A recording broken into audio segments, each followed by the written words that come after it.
l'immigration et des douanes. Cédric Fesch, vous êtes avec nous en duplex de New York. Ce sont des décisions plutôt sanguines, non ?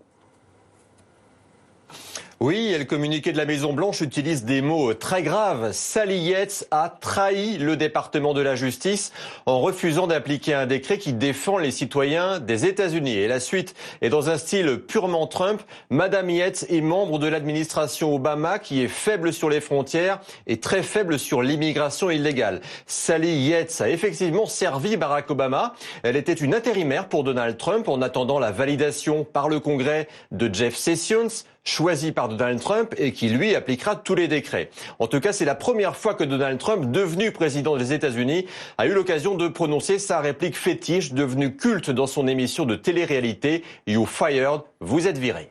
Restez avec nous, Cédric. On va rappeler le contenu du décret. Trump interdit l'accès au territoire américain à tous les réfugiés pour 4 mois. Et pour 90 jours aux ressortissants de 7 pays à majorité musulmane, l'Irak, l'Iran, la Libye, la Somalie, le Soudan, la Syrie et le Yémen. La mesure s'applique aussi aux ressortissants de ces 7 pays, même lorsqu'ils ont la double nationalité. Alors, il y a eu des manifestations hostiles qui se poursuivent à New York ou dans la Silicon Valley, qui emploient beaucoup de binationaux. Est-ce que, Cédric, les images que l'on voit en ce moment sont significatives? Est-ce que l'Amérique qui a voté Trump est aussi interloquée que ces gens-là? Ah non, pas du tout.